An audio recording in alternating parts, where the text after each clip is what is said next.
Hello student, एक बार फिर आपका स्वागत है फिजिक्स के आत्मा पर। आज हम बात करने वाले हैं इंग्लिश के ग्रामर के फर्स्ट जो हम subject, helping verb, main verb और ऑब्जेक्ट की बात करेंगे। इसलिए हम देखते हैं आज, जिसमें हम देखेंगे एक होता है सब्जेक्ट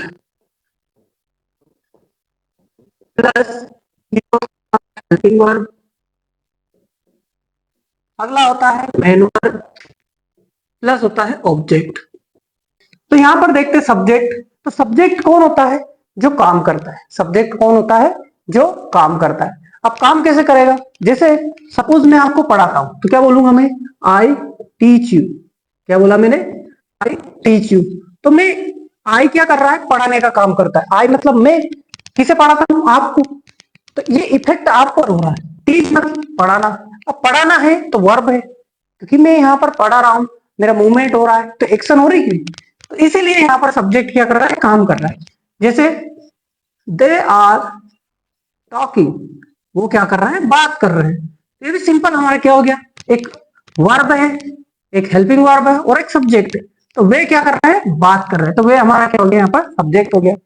साथ ही वी कैन लर्न इट।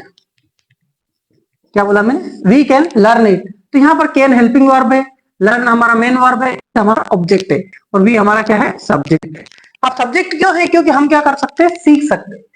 तो इस तरह के बेसिक सेंटेंस जो है हर चैप्टर में, हर स्ट्रक्चर में आपको मिलेंगे। तो पहला सब्जेक्ट कौन होता है? जो काम करता है, जो वर्क करता है।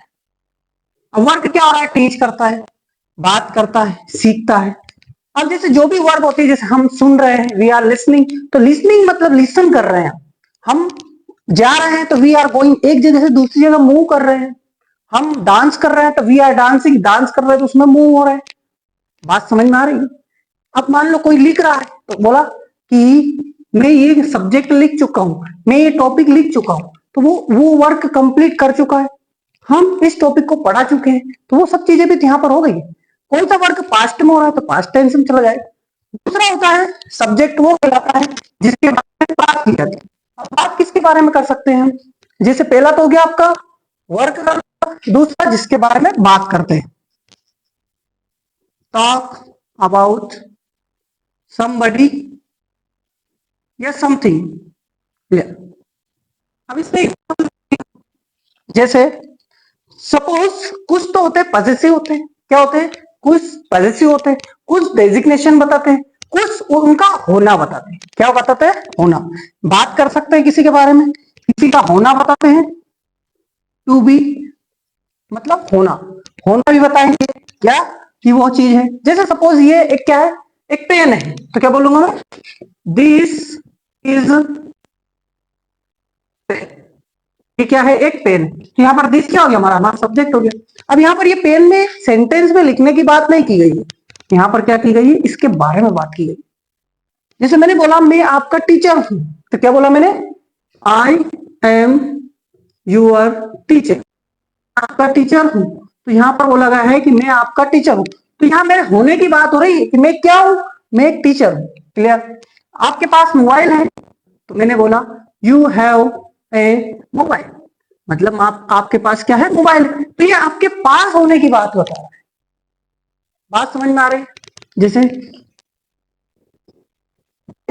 वो आर इन दिल्ली, वो कहाँ थे? दिल्ली में थे। तो उनके होने की बात बता रही है कि भैया वो कहां पर थे। तो दे हमारा क्या हो गया? सब्जेक्ट हो गया। अब हेल्पिंग वर्ब जो होती है वो क्या करती है? हेल्प करती है। लेकिन टेंस के केस में ये हमें टाइम बताती है। क्या बताती है? टाइम। कैसे बताती है? अब यहाँ पर 3 या 4 सेंटेंस लिखूंगा मैं, उसके अकॉर्डिंग आपको खुद समझ में आ जाएगी हेल्पिंग वर्ब क्या करती है। हाँ, एक और बात की, कुछ लोग बताएंगे कि आपको ये इससे कनेक्ट करती है भैया। सब्जेक्ट को मेन वर्ब से कनेक्ट करती, सब्जेक्ट को ऑब्जेक्ट से कनेक्ट करती। ये काम भी कौन करती है? हेल्पिंग वर्ब करती है। But we are talking about the perspective of tense. तो हम टेंस की बात कर रहे हो, टेंस के अकॉर्डिंग अगर हम बात करेंगे, टेंस क्या बताता है? टाइम बताता है। अब हेल्पिंग वर्ब को समझने के लिए हमने कुछ 4-5 सेंटेंस लिखे यहाँ पर। इसमें आपको समझ में आ जाएगी कौन सा टेंस है और क्या हेल्पिंग वर्ब बता रही कि टाइम की ही बात कर रहा है एग्जैक्ट ये सेंटेंस में। अब यहाँ पर लगा हुआ हेल्पिंग वर्ब विल। क्या लगा हुआ है? विल, क्योंकि हम हेल्पिंग वर्ब की बात करें। तो हेल्पिंग वर्ब विल लगा लगा हुआ है तो सी विल गेट मैरी, सब्जेक्ट में सी आ गया तो सी जो है ये क्या करेगी, विल मतलब हम टेंस के अकॉर्डिंग देखें कि फ्यूचर की बात कर रहे हैं कि वहां शादी करेगी। क्या करेगी, वो शादी करेगी। कब करेगी, आज कल कर ली क्या, नहीं। आज करती, रोज करती है क्या, नहीं करती है। आगे आने वाले टाइम में वो क्या करेगी, शादी करेगी। तो यहाँ पर लिखा है शी विल गेट मैरिड। तो विल से पता चला कि ये जो बात कर रही है किसकी बात कर रही है, फ्यूचर की बात कर रही है। अगला जैसे एक sentence, sun rises in the east. अब सूरज क्या करता है, रोज पूर्व से उगता है। कहां से उगता है, पूर्व से उगता है। अब सूर्य पूर्व से उगता है तो राइज का के साथ एसीएस लगा दी, ये इसकी हैबिचुअल थिंग्स है। तो हैबिचुअल होने के कारण इसके लिए हमने क्या लगा दिया, राइजेस लगा दी। तो sun rises in the east, सूरज पूर्व से उगता है। तो ये हमारा कौन सा टेंस हो गया, प्रेजेंट की बात कर रहा है। कब की बात कर रहा है, प्रेजेंट की बात कर रहा है। अगला, I create new idea every day. अब एवरी डे की अगर बात हो रही है तो हर दिन की बात हो रही है कि रोज ये काम करता है। तो ये रोज अगर मैं यह काम करता हूं तो ये भी कौन सा हो गया, प्रेजेंट हो गया। फिर यहां पर विल लगा हुआ है तो यू विल कॉल देम, आप उनको बुलाएंगे। कब बुलाएंगे, मान लो आपके यहाँ पार्टी होगी, आपके यहाँ शादी होगी, ठीक है, तो आप क्या करेंगे, यू विल कॉल देम। तो ये भी क्या हो गया, फ्यूचर हो गया। देखो, वी वर स्लीपिंग। अब यहां पर क्या बात कर रहा है, हम सो रहे थे। अब हम सो रहे थे, फ्यूचर की लग रहा है क्या, नहीं। प्रेजेंट में लग रहा है कि सो रहे हैं तो प्रेजेंट होता, लेकिन यहाँ का किसकी बात कर रहा है, पास्ट की। तो हम क्या कर रहे थे, सो रहे थे। कल वहां जा रहे थे तब हम क्या कर रहे थे, सो रहे थे। क्लियर। आगे बात करें, दे वेंट मार्केट। वे कहाँ गए, मार्केट गए। तो ये भी क्या हुआ, पास्ट। तो हम देखेंगे कि टेंस की जो हेल्पिंग वर्ब क्या क्या हो सकती है उसकी बात करेंगे, जो कि होती है। प्रेजेंट है और इंडेफिनिट की बात कर रहा है तो इसमें हेल्पिंग वर्ब लगाते हैं हम डू या डस। क्या लगाते हैं, डू या डस। यहां पर हम हेल्पिंग वर्ब लगाते हैं डिड। इंडेफिनिट में क्या करते हैं, डू डज और वर्ब की फर्स्ट फॉर्म, डिड या सेकंड फॉर्म लगाते हैं। फ्यूचर में विल लगाते हैं और विल के साथ क्या लगाते हैं, वर्ब की फर्स्ट फॉर्म। तो यहां तक क्लियर होना चाहिए कि इंडेफिनिट टेंस मतलब वर्ब की फर्स्ट फॉर्म। यहां पर भी डिड के साथ प्लस लगा के वर्ब की फर्स्ट लगाते हैं और इधर अगर सेकंड है तो ओनली सेकंड चलती है। तो ये थोड़ा सा कॉम्प्लिकेट मामला है कि जो पास्ट इंडेफिनिट होता है उसमें नेगेटिव इंट्रोगेटिव में डिड के साथ फर्स्ट फॉर्म ही लगाते हैं, नेगेटिव इंट्रोगेटिव डब्ल्यूएच वर्ड की। यहां पर अगर सेकंड फॉर्म लगी है तो ना तो फर्स्ट साथ में यूज होगी ना डिड साथ में यूज होता है। तो मेन वर्ब में अगर आईएनजी लग गया है तो यहां पर आपकी क्या होगा, कंटिन्यूअस होगा। तो आप हमेशा ध्यान रखेंगे, मेरा कहना है कि आईएनजी मतलब क्या होता है, कंटिन्यूअस होता है। कोई सी प्रोसेस क्या हो रही है, कंटिन्यूअस हो रही है, तो इसलिए हम क्या लगाते हैं, वर्ब में आईएनजी लगाते हैं। तो प्रेजेंट में कंटिन्यूअस में हम लगाते हैं हेल्पिंग वर्ब, इज है, एम है और आर है। वर्ब में आईएनजी लगाते हैं। क्या लगाते हैं, वर्ब में आईएनजी लगाते हैं। हमारी बात समझ। सेकंड, कंटिन्यूअस में, पास्ट कंटिन्यूअस में अगर हम बात करें तो हेल्पिंग वर्ब में वाज लगाते हैं या वर लगाते हैं, प्लस वर्ब में आईएनजी लगाते हैं। पहले कंटिन्यूअस वर्ब में आईएनजी लगाएंगे हम। अगला फ्यूचर, फ्यूचर में हम लगाते हैं विल और विल के साथ भी लगाते हैं प्लस वर्ब में आईएनजी लगाते हैं। तो ये भी अपने को क्लियर होना चाहिए। अब कैसे पहचानेंगे टेंस को कि ये कौन सा टेंस है, तो उसके हम एग्जांपल जब देखेंगे तो आपको क्लियर समझ में आ जाएगा। आगे बात परफेक्ट में। अब ये क्लियर है आपको, इसमें हेल्पिंग वर्ब क्या आएगी, प्रेजेंट। जहां पर इसे मार मिल जाए वहां पर समझ लेना ये प्रेजेंट है। जहां पर वाज वर्ब मिल जाए वहां पर क्या है, ये आपका पास्ट है। जहां पर फ्यूचर मिल जाए वहां पर क्या मिलेगा, विल मिलेगा। मतलब वर्ब में थर्ड फॉर्म। कौन सी फॉर्म, वर्ब में थर्ड फॉर्म। परफेक्ट मतलब वर्ब में थर्ड फॉर्म, ध्यान रखना आप। अगर प्रेजेंट परफेक्ट होगा तो वर्ब में फॉर्म होगी, पास्ट परफेक्ट होगा तो वर्ब में थर्ड फॉर्म होगी, फ्यूचर परफेक्ट होगा तो वर्ब में थर्ड फॉर्म होगी। क्लियर। तो यहां पर देखते हैं, अगर यहां पर वर्ब की थर्ड फॉर्म हो सकती है प्रेजेंट परफेक्ट में। पास्ट परफेक्ट की बात करें तो इसमें ज्यादा लफड़े नहीं रहते हैं, हेड प्लस वर्ब की। अगला फ्यूचर परफेक्ट में देखें तो विल के साथ विल तो हमेशा मिलेगा ही सही, प्लस हैव आएगा प्लस वर्ब की थर्ड फॉर्म आएगी। थर्ड फॉर्म मतलब परफेक्ट, परफेक्ट मतलब थर्ड फॉर्म। अगर प्रेजेंट परफेक्ट है तो हैज हैव, पास्ट परफेक्ट है तो हैड, फ्यूचर है तो विल हैव प्लस वर्ब की थर्ड। तो आइए अब आगे देखते हैं, इसमें एग्जांपल अगर आप देखेंगे तो उसके माध्यम से और क्लियर हो जाएगा आपको। थोड़ा सा पेशेंस बना के रखें, अंत तक देखें तो पूरा और समझ में आ जाए। तो यहां पर दे रखा है हमारा टेंस जो है वो है प्रेजेंट। अब प्रेजेंट में कौन सा है, इंडेफिनेट है। तो प्रेजेंट में इंडेफिनेट में आपको हेल्पिंग वर्ब में डू डज मिलेगा, साथ ही वर्ब की फर्स्ट फॉर्म मिलेगी, या फिर अकेले वर्ब की फर्स्ट फॉर्म मिलेगी। क्लियर। लेकिन नेगेटिव इंट्रोगेटिव में डू डज आपको मिलता है। इस इट नेम के साथ डज लगाते हैं, आई वी यू दे के साथ डू लगाते हैं। अब यहां पर देखा है यू स्पीक इंग्लिश। अब यू क्या है, हमारा सब्जेक्ट है, और स्पीक क्या है, वर्ब है। अब वर्ब की फर्स्ट फॉर्म लगी है यहाँ पर, स्पीक की सेकंड होती है स्पोक, थर्ड होती है स्पोकन।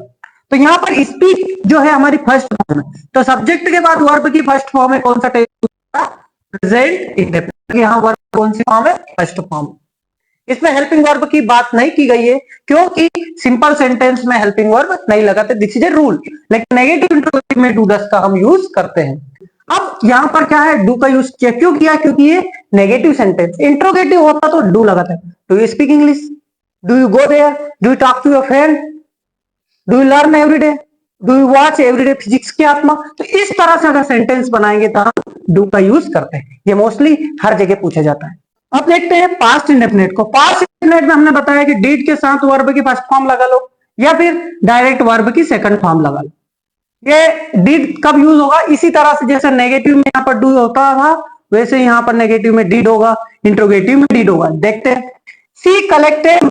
अब ये यहाँ पर हुआ वर्ब की सेकंड फॉर्म आई, ये ईडी लगा हुआ है। सी कलेक्टेड, उसने पैसे किए। अब यहाँ पर कौन सा टेंस है, पास्ट इंडेफिनिट, क्योंकि यहाँ पर वर्ब की कौन सी फॉर्म लगी, सेकंड फॉर्म लगी। इसकी थर्ड भी ईडी के साथ ही चलती। अब नेगेटिव में सी डिड नॉट कलेक्ट मनी। अब यहाँ पर नेगेटिव जब बनना है तो डिड के साथ वर्ब की फर्स्ट हो गई। देखो ये जो रूल्स लिखा है वैसा का वैसे अपने को करना है। क्या, जब डिड होता है तो उसके साथ फर्स्ट फॉर्म लगाते, क्यों, क्योंकि डिड अपने आप में सेकंड फॉर्म है। डू की जो है सेकंड फॉर्म होती है डिड, और थर्ड होती है डन। क्लियर। तो यहां पर नेगेटिव में डिड लगा दिया जाता है, और नेगेटिव में डिड लगाने के साथ वो जो वर्ब होती है मेन वर्ब, वो क्या करती है, वर्ब की फर्स्ट फॉर्म की तरह वर्क करेगी। और ये यहाँ पर एक डिड क्या है, हेल्पिंग वर्ब की तरह वर्क करेगी। आगे बात करते हैं फ्यूचर इंडेफिनिट की। फ्यूचर इंडेफिनिट में हम देखते हैं हेल्पिंग वर्ब विल लगाते हैं, वर्ब की फर्स्ट फॉर्म लगाते हैं। जैसे मैं आपको पढ़ाऊंगा आई विल टीच यू, हम बात करेंगे we will talk, I will give you money, मैं आपको पैसे दूंगा। तो यहाँ पर विल फर्स्ट फॉर्म लगा रहा हूं, तो मेरा यहाँ पर क्या हो गया, फ्यूचर इंडेफिनाइट हो गया। जैसे राम विल कम हियर, तो विल के साथ कम, कम कौन सी form, first form. Second form क्या होगी, केम, थर्ड क्या होगी, कम। क्लियर। तो Ram will come here, Ram यहाँ पर आएगा। तो अब हमें यहाँ पर फर्स्ट है, इसका कैसे पता चले, क्योंकि यहाँ पर विल ही लगा है ओनली। अगर यहाँ पर विल के साथ है होता तो ये कम अगर होता तो थर्ड होता, कौन सी फॉर्म होती, थर्ड। और यहाँ पर फ्यूचर इंडेफिनिट, क्योंकि यहाँ पर फर्स्ट फॉर्म लगी, किसके साथ, विल के साथ, विल के साथ वर्ब की फर्स्ट फॉर्म। याद रखना इंडेफिनिट मतलब वर्ब की फर्स्ट फॉर्म। देखो इसमें भी फर्स्ट फॉर्म यूज हुई है, इसमें भी हुई है, और इसमें भी हुई है, इसलिए इंडेफिनिट मतलब वर्ब की फर्स्ट फॉर्म। क्लियर होगा। Ram will not come here, Ram यहाँ पर नहीं आएगा। मैं गाना गाऊंगा, I will sing a song, मैं गाना नहीं गाऊंगा, I will not sing a song. क्या आप गाना गाएंगे, will you sing a song. तो इस तरह से हम सेंटेंस को बनाते हैं, नेगेटिव इंट्रोगेटिव इंटरनेगेटिव डब्ल्यूएच के साथ हम बना सकते हैं। आगे प्रैक्टिस में बहुत कुछ मिलने वाला है आप लोगों को इंग्लिश में। कंटिन्यूअस मतलब आईएनजी, अगर आईएनजी आ गया तो आपको समझ लेना है क्या है, कंटिन्यूअस। अब प्रेजेंट कंटिन्यूअस है कि पास्ट है कि फ्यूचर है, अरे भैया देखना क्या है, इन लोगों को देखना है, यहां पर इसको देखना है, यहां पर इसको देखना है, और यहां पर इसको देखना है। एग्जाम्पल देखते हैं, ही इज गोइंग, इज आया यहाँ पर, क्या आया यहाँ पर, इज मतलब यहाँ पर प्रेजेंट, गोइंग गो के साथ आएंगे कंटिन्यूस, तो टेंस कौन सा हो गया, प्रेजेंट कंटिन्यूस। बात समझ में। फिर ऐसे यहाँ पर इज और आएंगे, ये भी कौन सा हो गया, प्रेजेंट कंटिन्यूस। जैसे मैं एग्जाम्पल बोलता, you are learning, you are learning. अब यहाँ पर क्या है, आर है, तो आर हमारा क्या है, प्रेजेंट का। लर्निंग, एन के साथ आईएनजी लगा है, तो क्या हो गया, लर्निंग, तो आईएनजी मतलब कंटिन्यू। टेंस कौन सा हो गया, प्रेजेंट कंटिन्यूअस। अब मैंने यहाँ पे बोला आई एम टीचिंग, एम के साथ टीच के साथ आईएनजी लगाया हुआ है, तो आई एम टीचिंग, तो एम मतलब प्रेजेंट और आईएनजी मतलब कंटिन्यूअस। तो इज एम आर मतलब प्रेजेंट, ये ध्यान रखना है, और आईएनजी मतलब कंटिन्यूअस। क्लियर है। अगला वाज वर्ब के साथ आईएनजी देखते हैं। ये वाज वर्ब मतलब पास्ट। अब जैसे यहाँ पे इज एम आर प्रेजेंट है, तो यहाँ पर वाज वर्ब क्या है, हमारा पास्ट है। इतना 10 दिन अगर प्रैक्टिस करके देख लिए सेंटेंस, तो आसानी से टेंस का मामला क्लियर हो जाएगा। वाज वर्ब के साथ आईएनजी, देखिए वर्ब के साथ आईएनजी लगा हुआ है। अब आईएनजी मतलब कंटिन्यूअस, वर्ब मतलब पास्ट, तो टेंस कौन सा हो गया, past continue. We were writing, हम लिख रहे थे। अब नेगेटिव बनाएगा, वी वर नॉट राइटिंग, ये भी कंटिन्यूअस ही बनेगा। क्या हम लिख रहे थे, तो वर इधर आ जाएगा, वी इधर आ जाएगा। वर बी राइटिंग, क्या हम नहीं लिख रहे थे, were be not writing. She was dancing, was आया और डांस के साथ आएंगे लगा। सी वॉज डांसिंग, वहां नाच रही थी last night. She was dancing last night, वहां बातें कर रही थी। She was talking last night, she was talking last night. Clear है, यहां तक आपको समझ में आना चाहिए। नेक्स्ट है आपका विल बी के साथ आएंगे। They will be watching TV, वे टीवी देख रहे होंगे। हम पढ़ाई कर रहे होंगे, we will be learning, we will be studying. हम कल मॉडल पढ़ रहे होंगे, we will be studying model tomorrow, we will be studying model tomorrow. हम दिल्ली जा रहे होंगे, we will be going Delhi. तो यहां पर विल बी के साथ क्या आया, आईएनजी। आइए परफेक्ट को देखते हैं। परफेक्ट जो है पहले मेंशन किया है, परफेक्ट मतलब वर्ब में थर्ड फॉर्म, परफेक्ट मतलब वर्ब में थर्ड फॉर्म, परफेक्ट मतलब वर्ब में थर्ड फॉर्म। अब थर्ड फॉर्म होगी तो अब हमें थर्ड फॉर्म कैसी लगती है, अरे ईडी लग जाता है कभी कभी, तीनों ही फॉर्म अलग अलग होती है। तो वर्ब की जो फॉर्म होती है, यहाँ पर आप बोलेंगे सर कि ये थर्ड, अरे यहाँ पर डायरेक्ट सब्जेक्ट के बाद थर्ड फॉर्म आ गई। लेकिन थर्ड फॉर्म के पहले यहाँ पर हेड आएगा, यहाँ पर हेड आएगा, यहाँ पर विल हैव आएगा। यही तो अंतर पहचानना है। जब पहचान गए तो सीख गए, सीखने में टाइम नहीं लगता है, जब दिमाग लगाते हैं समझ में आएगा। हेज आया, हेज के साथ थर्ड फॉर्म लगी, broken. It has not broken, यहाँ नहीं टूटा है, यहाँ नहीं टूटा है। क्या यहाँ टूट चुका है, हैज इट ब्रोकन। अगला जैसा हैव यू गॉन देयर, क्या आप वहां जा चुके हैं। हैव यू डन इट, क्या आपने यह कंप्लीट कर लिया है। तो इस तरह के सेंटेंस है के साथ थर्ड फॉर्म लगाते हैं। हैव यू गॉन मैड, क्या पागल हो चुके हैं। तो इस तरह के सेंटेंस अपने को ध्यान रखना है। हैड प्लस वर्ब की third form, had plus verb की, I had joined this group, मैंने ये ग्रुप ज्वाइन कर लिया था। कौन सा टेंस है, कौन सा टेंस है, टेंस ये हैड, हैड मतलब पास्ट, और आई यहाँ पर थर्ड फॉर्म लगी, ईडी लग गया ज्वाइन के साथ। ज्वाइन फर्स्ट फॉर्म होती है, सेकंड और थर्ड ईडी के साथ चलता है। Join join join, clear. I had not joined, head आया है पास्ट, थर्ड फॉर्म ईडी के साथ। क्लियर है, यहां तक आपको बात समझना चाहिए। जैसे हैड यू कंप्लेंट, क्या आप कंप्लेंट कर चुके थे। हैड यू सप्लाइड मनी, क्या आप पैसे सप्लाई कर चुके थे। तो इस तरह के हेड के साथ क्या लगा है, थर्ड फॉर्म लगा है। तो हेड मतलब पास्ट, आई और ईडी मतलब थर्ड फॉर्म, ये अपने को ध्यान रखना। अब यहां पर मैं अगर लिखता, यहां पर अगर मैं लिखता इसमें, अगर मैं लिख दूं एक सेंटेंस, आई ज्वाइंड आर्मी, मैंने आर्मी ज्वाइन किया। अब ये कौन सा टेंस है, ये सब्जेक्ट है, ये नहीं समझना इसको हम समझेंगे क्या, क्योंकि यहाँ पर अगर हेड होता तो थर्ड होती, हैज हैव होता तो थर्ड होती, विल हैव होता तो थर्ड होती, पर यहाँ पर क्या डायरेक्ट सब्जेक्ट के बाद second form. Clear, will have plus third form, तो he will have sold mobile, वहां मोबाइल बेच चुका होगा, वहां मोबाइल नहीं बेच चुका होगा। अब आने वाले टाइम की बात करें, वहां लिख चुका होगा, वहां कल तक लिख चुका होगा। He will have written, he will have written, तो will have written, write wrote written. जहां पर सेल सोल्ड सोल्ड, सेल की थर्ड फॉर्म लगी, यहाँ विल हैव के साथ थर्ड फॉर्म लगी है। तो हम आगे इसमें थोड़े से एग्जांपल बताएंगे, उन एग्जांपल के अकॉर्डिंग आपको क्या करना है, एक चार्ट बगल में रख लेना है लिखकर, और लिख के उस चार्ट के अकॉर्डिंग पहचाने कि कौन सा टेंस है। दिए गए वाक्यों को अच्छे से पढ़ें और पढ़ने के बाद इसमें हेल्पिंग वर्ब की पहचान करें। पहचान करने के बाद पहचानें कि कौन सा टेंस है, और उसको अपने कमेंट बॉक्स में उसका आंसर देकर बताएं।